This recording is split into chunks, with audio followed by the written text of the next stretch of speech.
Babacar Gaye, ancien ministre d'État, président du mouvement Manko Mucc. Monsieur, gis nañu tey jii sa teewaay fii si pôle judiciaire financier lan moo ko waral. waaw comme bépp démocrate bépp républicain bépp citoyen sénégalais bu droit de l'homme ñor maanaam àq ak yelleef nit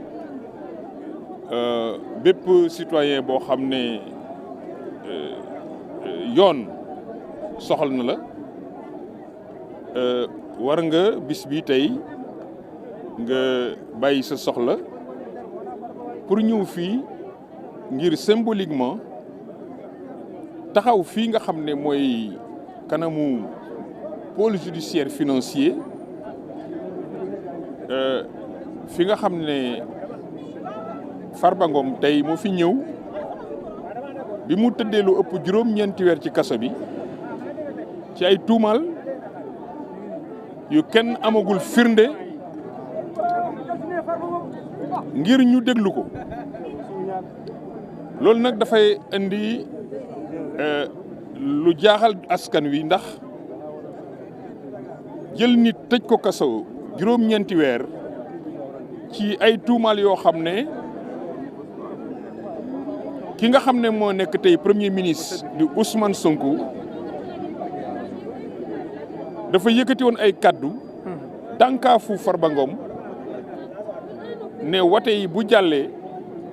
moom dootul bokk ci wote mooy élection législative kon bu ñu ko jàppee ci loolu ba dugal ko ci kaso bi ci ay tuuma politicien la tuuma politicien nag yoon waru koo déglu ba ciy téye nit lu ëpp juróom-ñeenti weer buñ la téyee ci loo wax ay waxi politicien surtout politicien boo xam ne lu mu wax bu subaa mu teppeeku que politicien boobu li muy wax musul am firnde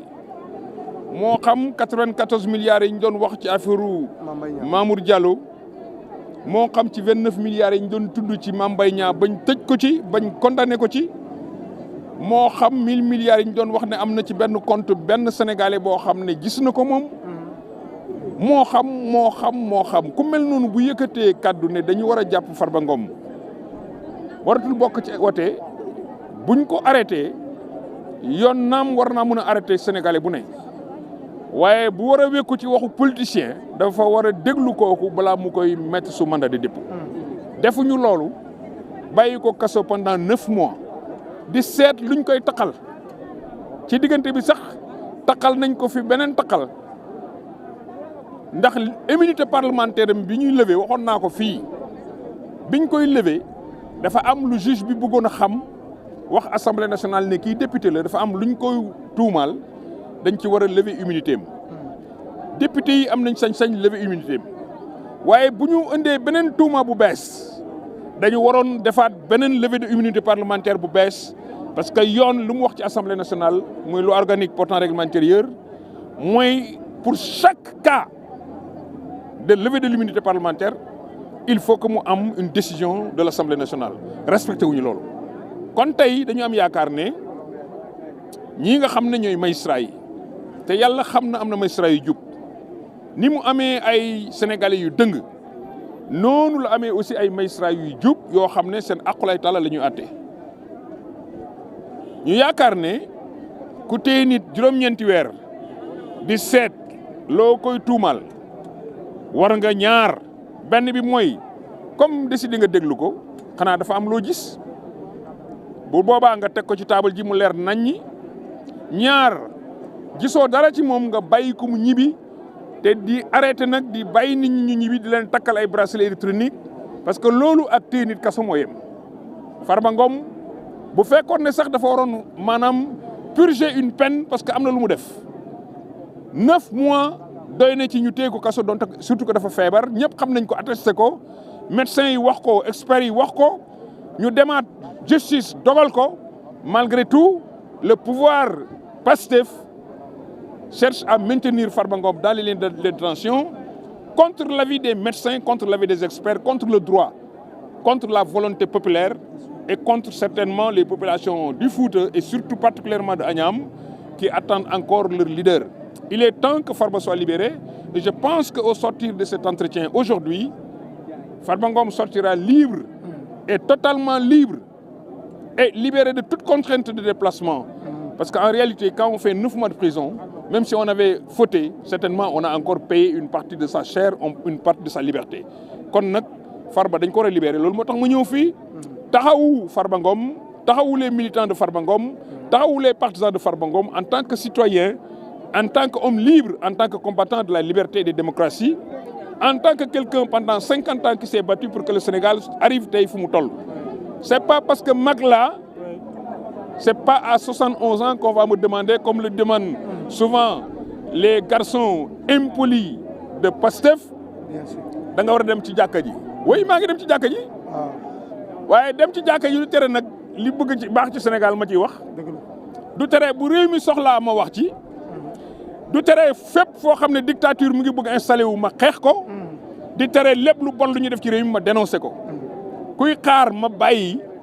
nañu xaar xoolaale sama linceul maanaam li nga xam ne moom lañ may sàngee bu ma dee.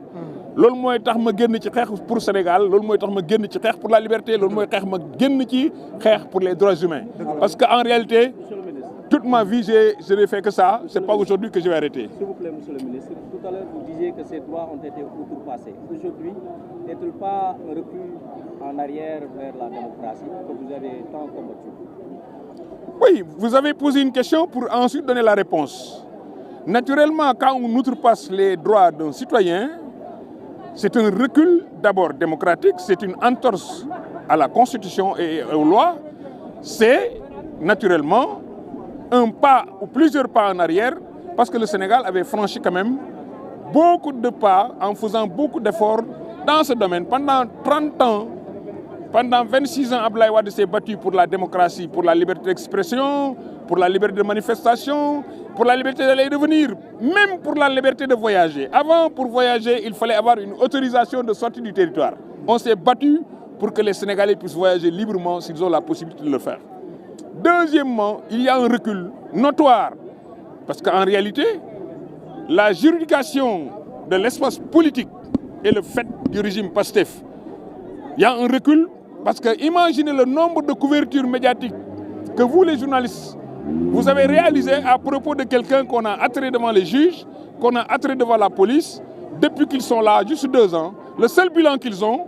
c'est l'arrestation des opposants, l'arrestation des chroniqueurs, l'arrestation des journalistes, l'arrestation des voix discordantes. Ça, c'est un recul démocratique. Tout le monde doit se mobiliser pour que nous nous battions ensemble afin de rétablir la démocratie sénégalaise qui a été bafouillée par le PASTEF. PASTEF est un danger pour ce pays. Il est utile pour que les démocrates et les libéraux, surtout, tous se mobilisent afin de faire face, parce que c'est comme ça qu'il faut combattre le mal. Merci beaucoup. J'ai été heureux de vous retrouver. maa ngi leen di sant leen gërëm yéen journalistes yi di leen encourager di leen wax ngeen gën a takk seen fit ngeen continuer seen liggéey ngeen fexe ba kenn du leen xoxotal parce que d'ailleurs kenn mënu ko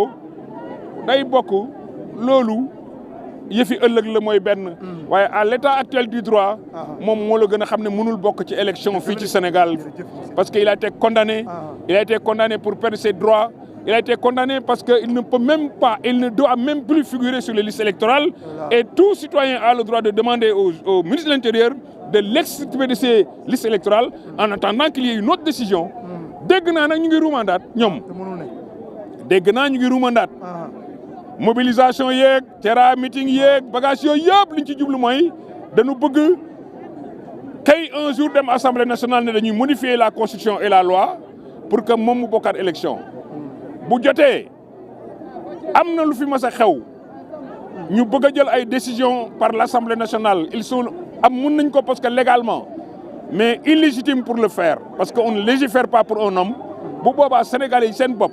seen détermination moo essentiel pour que cette forfaiture ne puisse pas passer. Et je pense que tout le monde est conscient de cela. Je vous remercie. Merci beaucoup de votre intervention par rapport à... Voilà. maa ngi tudd Khalil Ba l'activiste du peuple nekk aussi membre cellule communication mouvement Sénégal démocrate Sonko dégage. Khalil gis nañu tey sa teewaay fii si pôle judiciaire. voilà maa ngi leen di nuyuwaat di nuyu waa Sénégal yëpp man sama teewaay tey si